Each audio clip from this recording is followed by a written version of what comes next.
Hi everyone, I'm JD. Welcome back to my channel. I've got my faith journal here again, just catching up on the scripture requests. So I'm up to Job 19.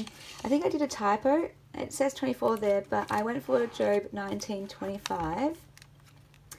And it is, "But as for me, I know my Redeemer lives, and he will stand on the earth at last." It goes on to say, "I will see him for myself with my own eyes. I am overwhelmed at the thought." And I put this page here. This is an image from the Granny Chic book. I just love the greenery and the idea. What this speaks to me about is how we will meet God, Jesus, face to face on earth one day, and really puts it into more tangible context, I suppose. So that's what I got out of this scripture for this time, where I'm at now. How meeting with God, first of all, is the best thing. Seeing him, being with him, hearing from him, talking to him. It's just the best thing. It doesn't matter what I'm going through. Just being able to sit with him and meet with him is so lovely, so wonderful. It gives me peace, gives me joy, and this can never be taken away.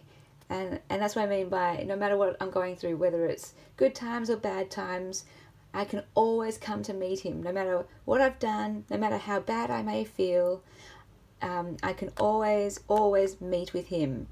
Always. And it gets even better. So one day we will see him in full.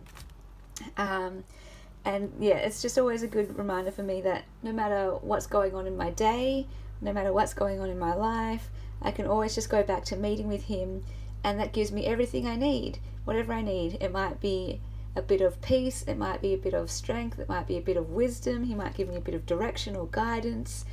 But whatever I'm going through, if I'm stressed or if I'm worried or if I'm scared or if things are just going well, I can just go to meet him and chat to him and hear from him, and it's so good.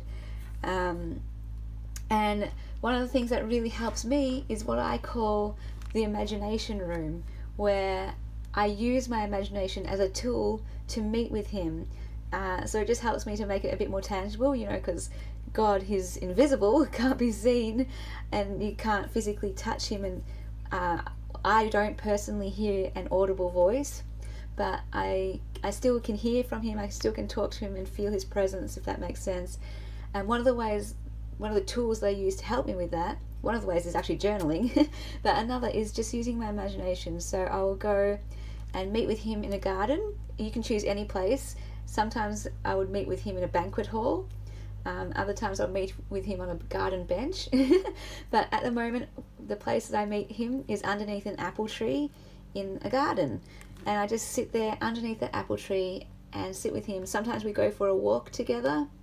And yeah, as I sit with him or walk with him, I just tell him everything. I tell him everything I'm going through. I tell him all that's going through my head, all my feelings, and then I just listen to him and let him comfort me, let him speak to me. And yeah, it just really helps to be able to picture him, visualize him, and see that space where we're meeting together in that garden.